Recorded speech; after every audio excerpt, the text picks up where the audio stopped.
Hello everyone, আসসালামু আলাইকুম। আজকের ভিডিওটিতে আমরা ডিসক্রিপটিভ স্ট্যাটিস্টিক্সের একটি ব্যবহারিক প্রবলেম নিয়ে আলোচনা করব। তো চলুন শুরু করা যাক। এখানে প্রবলেমটিতে বলে দেওয়া আছে যে উপযুক্ত শ্রেণীব্যাপ্তি নিয়ে একটি গণসংখ্যা নিবেশন তৈরি করো। এখানে কিন্তু উপযুক্ত শ্রেণীব্যাপ্তির কথাটা বলে দিছে। সো আমাদের কি শ্রেণীব্যাপ্তি কিন্তু নিজেদেরকে নির্ণয় করে নিতে হবে, ঠিক আছে? ওকে, চলুন শুরু করা যাক। তো এখানে আমাদেরকে যেই কাজগুলো করতে হবে সেগুলোর স্টেপগুলো যদি আমি একটু ফার্স্টে লিখি। আমাদের এখানে কি দেওয়া আছে যে 50 জন ছাত্রের প্রাপ্ত মার্কস দেওয়া আছে। তার মানে এটা কিন্তু একটা অশোধিত ডাটা, ঠিক আছে? তো অশোধিত ডাটা থেকে আমাদের প্রথম যেটা করতে হবে, ফার্স্টে আমাদেরকে সর্বোচ্চ এবং সর্বনিম্ন ভ্যালু, সর্বোচ্চ এবং সর্বনিম্ন ভ্যালু দুইটা বের করতে হবে। দেন তারপর আমাদের হচ্ছে নির্ণয় করতে হবে পরিসর। পরিসর পরিসর নির্ণয় করার পর আমাদেরকে শ্রেণী সংখ্যা নির্ণয় করতে হবে। শ্রেণী সংখ্যা শ্রেণী সংখ্যা নির্ণয় করা হয়ে গেলে শ্রেণী ব্যাপ্তি,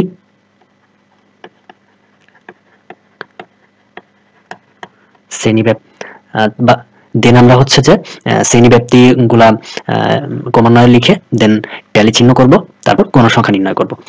ওকে, তারপরে ভ্যালুগুলোকে একটা এক্সেল শিটে নিয়ে নিয়েছি।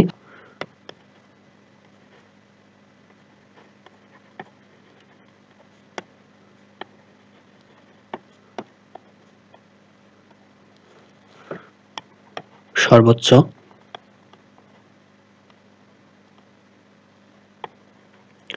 মানকে আমরা যদি এক্সেল দিয়ে প্রকাশ করি এবং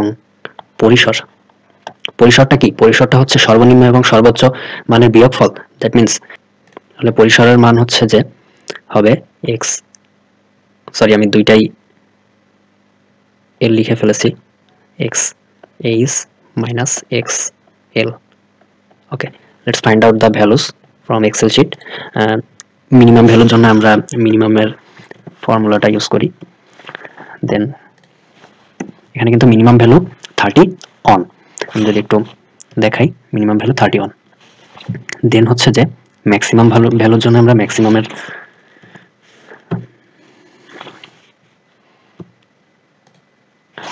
ফর্মুলা ইউজ করে ম্যাক্সিমাম ভ্যালু 65। এখন আমরা ভ্যালুগুলোকে লিখে ফেলি। মিনিমাম ভ্যালু হচ্ছে 31 এবং ম্যাক্সিমাম ভ্যালু 65। সো আমাদের পরিসরের মান, রেঞ্জের মানটা হবে 65 মাইনাস 31, দ্যাট মিন্স 34। এখন এইচ জি স্টার্কস নামে একজন পরিসংখ্যানবিদ, তিনি শ্রেণী সংখ্যা নির্ণয়ের জন্য একটি সূত্র প্রকাশ করেন।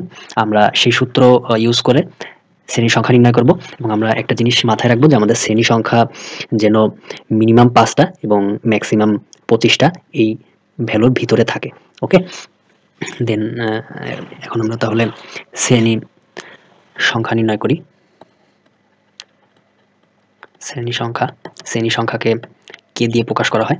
শ্রেণী সংখ্যা কে is equal to 1 plus 3.322 log n. আচ্ছা, এন এর ভ্যালুটা কি? এনটা হচ্ছে কিন্তু এখানে মোট গণসংখ্যার যোগফল, দ্যাট মিন্স 50। এন এর ভ্যালু হচ্ছে 50। তাহলে এন এর মান আমরা বসিয়ে এখন যদি ক্যালকুলেশনটা করি, 1 প্লাস 3.322 লগ, এই লগটা কিন্তু 10 বেজ লগ, এটা কিন্তু ই বেজ লগ না। ওকে, এখন আমরা ক্যালকুলেশনটা করি একটু। লগ 50, দেন তার সাথে গুণ করব 3.322, দেন তার সাথে যোগ করব 1। ওকে, এখানে কিন্তু ভ্যালুটা আসছে 6.6439, 6.6439। অ্যাপ্রক্সিমেটলি আমরা এটাকে 7 ধরে নিতে পারি। ওকে, শ্রেণী সংখ্যা নির্ণয় করা শেষ। এখন আমরা শ্রেণী ব্যাপ্তিটা নির্ণয় করব। শ্রেণী ব্যাপ্তি নির্ণয়ের জন্য আমরা পরিসরকে শ্রেণী সংখ্যা দ্বারা ভাগ করব। পরিসর ভাগ শ্রেণী সংখ্যা। আমাদের পরিসর ছিল হচ্ছে যে 34 এবং আমাদের শ্রেণী সংখ্যা হচ্ছে 7। এটাকে ভাগ করলে অলমোস্ট 5 এর কাছাকাছি আসবে, ভ্যালুটা আসবে 4.85। তো আমরা এটাকে ধরে নিব 5। ওকে ওকে এখন হচ্ছে যে অন্তর্ভুক্ত এবং বহির্ভুক্ত দুইটি পদ্ধতির কথা আমি একটু আগে বলছিলাম, তো সেটা একটু দেখা যাক এবার। অন্তর্ভুক্ত আর হচ্ছে যে বহির্ভুক্ত। আচ্ছা, অন্তর্ভুক্ত জিনিসটাতে হচ্ছে যে আমি একটা লিমিট লিখলাম যে 40। এখন অন্তর্ভুক্ত যখন থাকবে তখন এই 35ও কাউন্ট হবে, 40ও কাউন্ট হবে, এবং এদের মধ্যে যত ভ্যালু আছে সব ভ্যালুগুলা কাউন্ট হবে। ক্লিয়ার? আর বহির্ভুক্তিতে আমরা এইখানে হচ্ছে যে লাস্টের যে ভ্যালুটা থাকবে, দ্যাট মিন্স শ্রেণীর হাইয়েস্ট ভ্যালুটা, সর্বোচ্চ সীমাটা এই শ্রেণীর বাইরে থাকবে। তার মানে আমরা এই সর্বোচ্চ শ্রেণী বলতে 40-এর আগ পর্যন্ত যতগুলা ভ্যালু থাকবে, 35 থেকে শুরু করে 40-এর আগ পর্যন্ত যে ভ্যালুগুলা থাকবে সেই ভ্যালুগুলা আমরা কাউন্ট করব, নট ইকুয়াল টু 40। আশা করি বুঝতে পেরেছেন। ওকে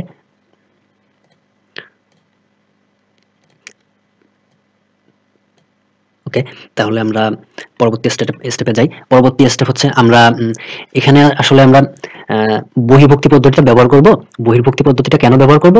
কারণ হচ্ছে যে আমরা এই ছোট প্রবলেম জেনারেলি যখন আসবে, তো ভিডিও যাতে বড় না হয় সেজন্য ইয়ে করলাম। তো এখানে দেখা যায় যে আয়তলেখ থাকে সাথে, বা অন্য কোনো হচ্ছে যে একটা প্রশ্নের সাথে এই কোশ্চেনটা আসে, তো তখন আপনি এই বহির্ভুক্তি পদ্ধতিটা ব্যবহার করলে আয়তলেখ আঁকতে আপনার সুবিধা হবে। তো আমরা বহির্ভুক্তি পদ্ধতি ব্যবহার করি বা অন্তর্ভুক্ত পদ্ধতি ব্যবহার করি, যেটাই ব্যবহার করি কিনা আমাদের কিন্তু আগে থেকে ডিক্লেয়ার করে দিতে হবে যে আমরা কোন সিস্টেমটা ফলো করতেছি। তো আমরা এখানে বহির্ভুক্তি আমি লিখে দিই, বহির্ভুক্তি পদ্ধতিটি ব্যবহার করে ইয়ে করব। তো তাহলে আমরা শ্রেণী ব্যাপ্তিগুলা শুরু করি। এখানে যেহেতু লোয়েস্ট ভ্যালু 31 আছে, 31 থেকে নেই।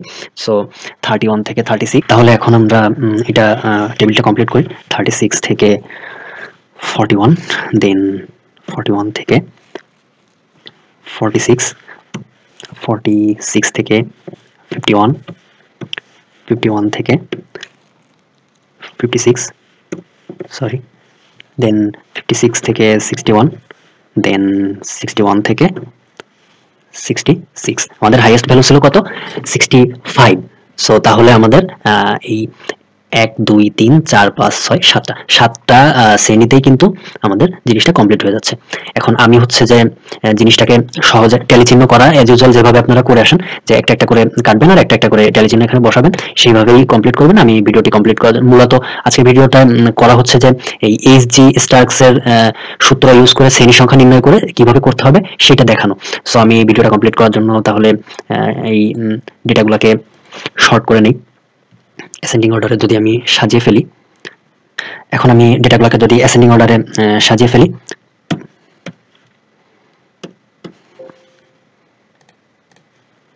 ওকে এখন একটা জিনিস আমি মিস করে গেছি, তা হলো বহির্ভুক্তি পদ্ধতি যখন আমরা ব্যবহার করব তখন কিন্তু এই লাস্টের ভ্যালুটা, কোন শ্রেণীর লাস্টের ভ্যালুটা তার পরবর্তী শ্রেণীর ফার্স্টের ভ্যালুর সমান হবে। এবং এই যে 36, এটা কিন্তু পরবর্তী সারি, দ্যাট মিন্স এই সেকেন্ড রোতে এই সারিতে কাউন্ট হবে, এটা কিন্তু উপরেরটায় কাউন্ট হবে না। আই হোপ বুঝাইতে পারছি। তাহলে এখানে আমরা এখন দেখি, আমরা তাহলে কত 31 থেকে 35 পর্যন্ত কাউন্ট করব। এখানে হচ্ছে যে 5টা, দেন হচ্ছে যে 36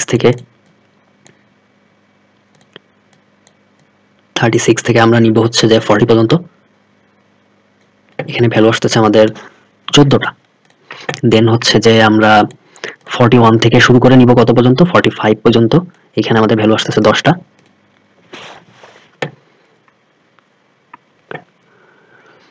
দেন আমরা 46 থেকে শুরু করব, 46 থেকে হচ্ছে যে নিব 50 পর্যন্ত। তার মানে এখানে আসবে 8টা। ওকে এখন হচ্ছে যে 51 থেকে নিব 55 পর্যন্ত। 51 থেকে 55 পর্যন্ত ভ্যালু আছে 7টা।